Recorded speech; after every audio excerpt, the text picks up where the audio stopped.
the CPDM office there was torched following protests, again because of electoral malpractice. And on top of all of this, we have reports of school closures where students have been sent home and told not to return until after the results.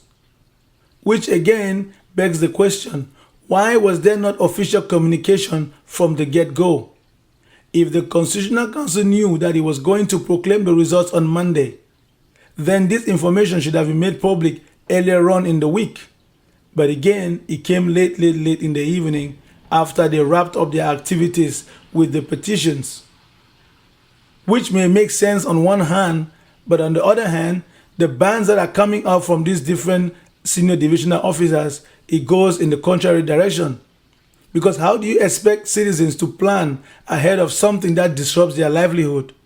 So at this point, many citizens are wondering, observers, critics alike are so concerned that are we in a state of emergency? But again, one continues to wonder, what is the level of consultation that is taking place in order to arrive at these decisions that are disrupting public life?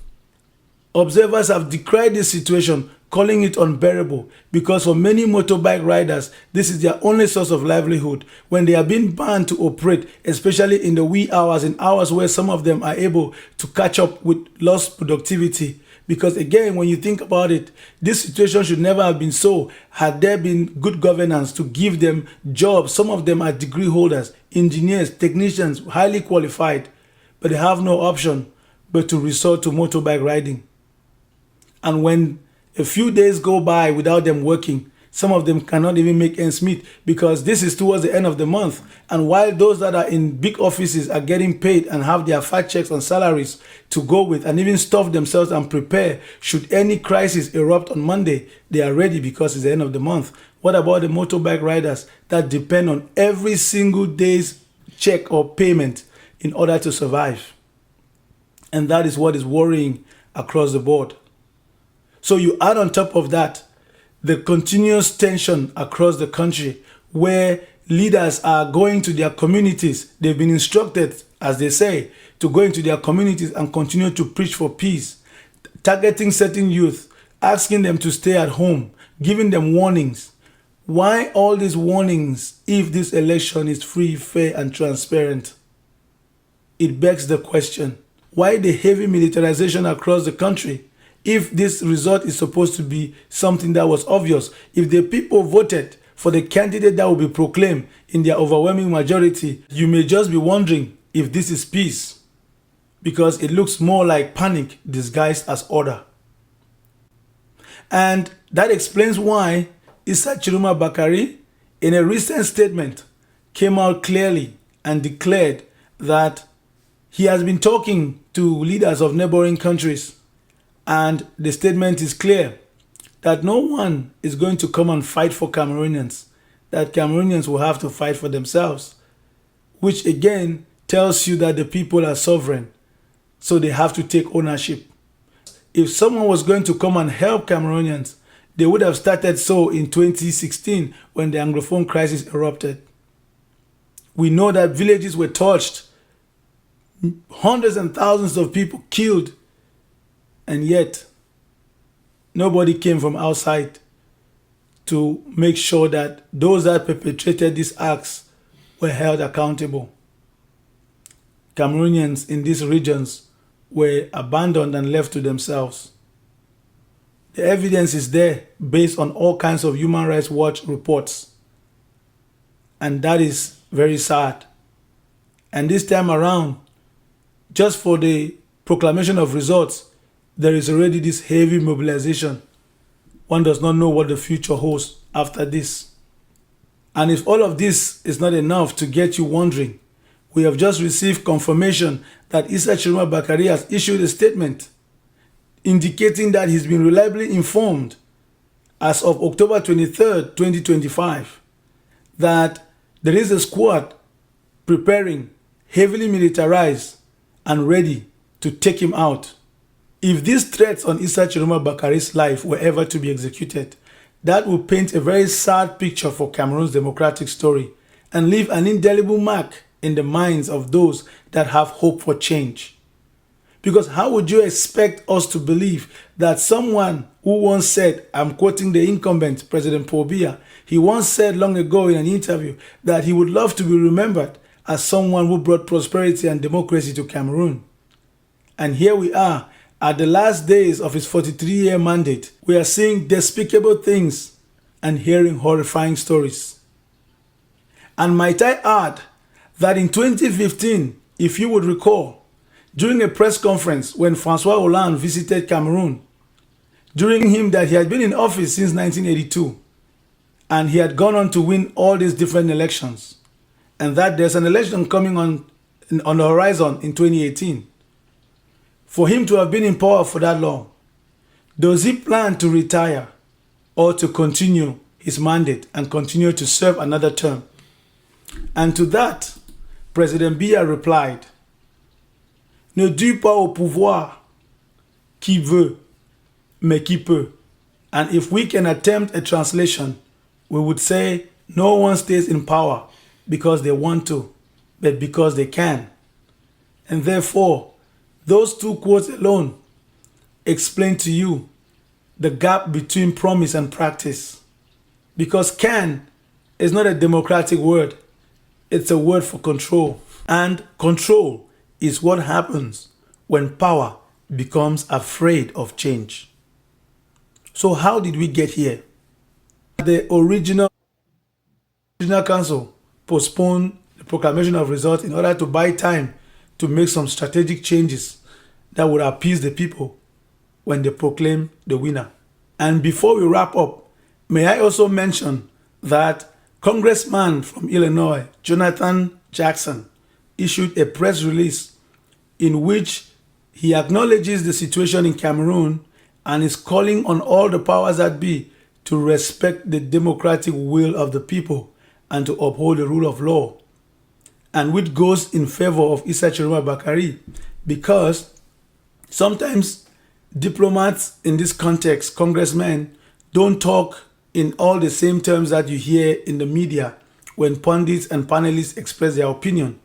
They choose their words carefully, but when you read in between the line, you can tell that diplomats across the world and other heads of state are paying particular attention as to what's going on in Cameroon.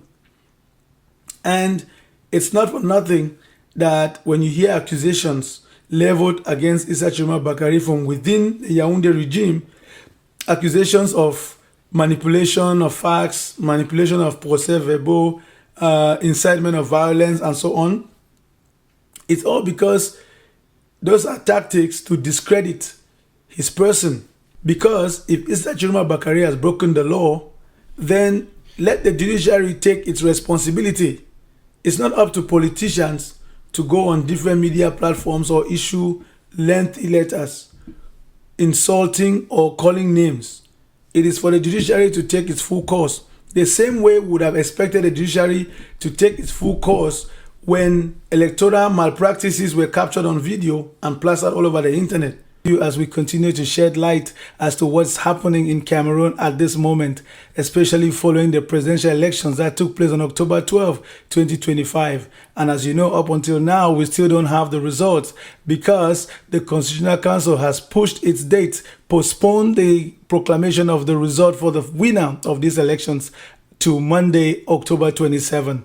And I know people have called to ask the question, are they within the 15-day limit? Yes, they are, because the law stipulates in Article Section 137 of the Electoral Code, the Constitutional Council shall adopt and proclaim the results of these elections no later than 15 days or within 15 days after the polls close. And that is your key statement, after the close of the polls. The polls close at 6 p.m. So, which means that by 6 p.m. on Monday, October 27, if the Constitutional Council hasn't yet finalized and read a winner, then they would have been breaking the law and outside of the law, whereas they are the body that is in charge, the supreme body, the top body in the country, whose word is final. There is no appeal after the Constitutional Council. So that's just to take that out of the way.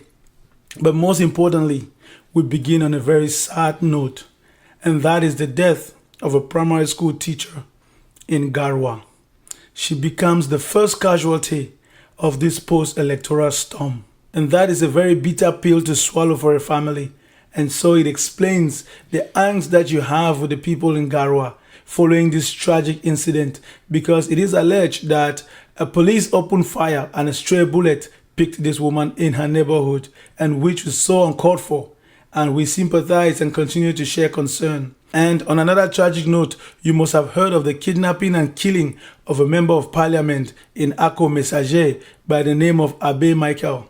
All these incidents are very sad. His death is being attributed to separatist fighters, which goes to tell you that the 2016 crisis that ensued, again, under similar circumstances as we are today, we are still finding it hard to deal with the casualties and the death that have occurred in many families. These tragic incidents just go to confirm that power struggles have human faces.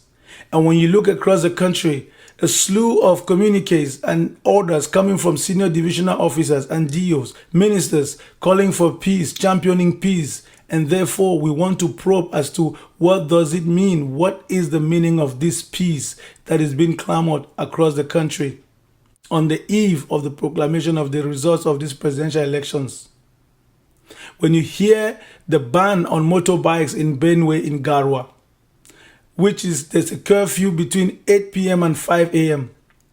in an area where motorbike riding is the best means of transportation, given the poor road infrastructure that has been the situation for over the decades in this part of the country.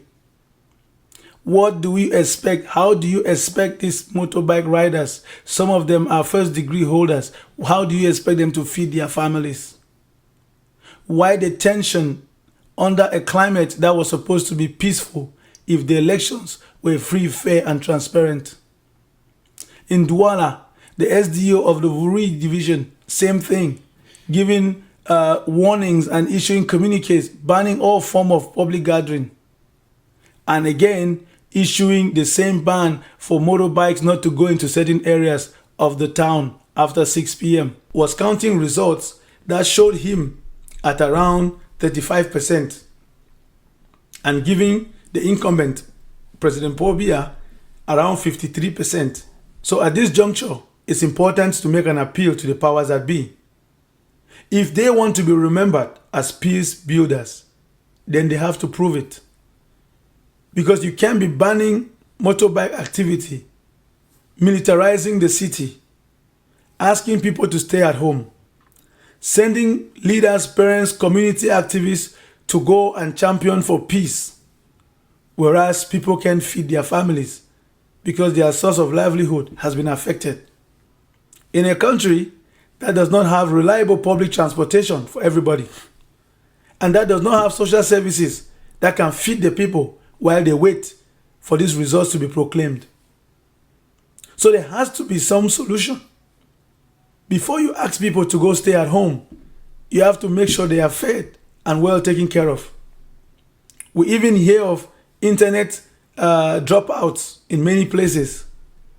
We just hope that there is no tactic to censor communication, because that's a fundamental human right. Because when we hear reports that all the different big telecom companies are dropping out of their network is very unstable. It can only remind us of history because it happened before. During the Anglophone crisis, we do remember. Because it will be unconscionable to censor communication at such a critical time in the life of the country. The whole world is already watching. Many African countries are eager to know what's going to come out of all of this. Cameroon, in some settings, is becoming a laughingstock because there are so many things that are happening that defy the norm, that just make people scratch their head endlessly.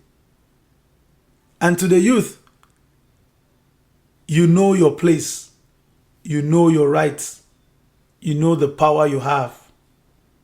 It's your future that's at stake. And your continued vigilance in patience is not weakness, it is strength. You've always been told that you are the future of the nation. Today I tell you that is a fallacy, because you are the present and this is your moment. You've done your duty, your civic duty. You've exercised your rights and to respect the motto of the country, peace, work, fatherland. That is your inheritance. You are sovereign. Article 2 of the Constitution, the people shall be the sovereign. Article 21 of the Universal Declaration of Human Rights, the people must have their voice heard through free, fair, transparent elections. And that is how they choose their leaders. And they have a right to participate in public office and public governance. And this is exactly what is happening. So come Monday, October 27, 2025, history would be written, and you would have written that history because the power is in your hands, and that is your birthright. And on to the next one. God bless Cameroon.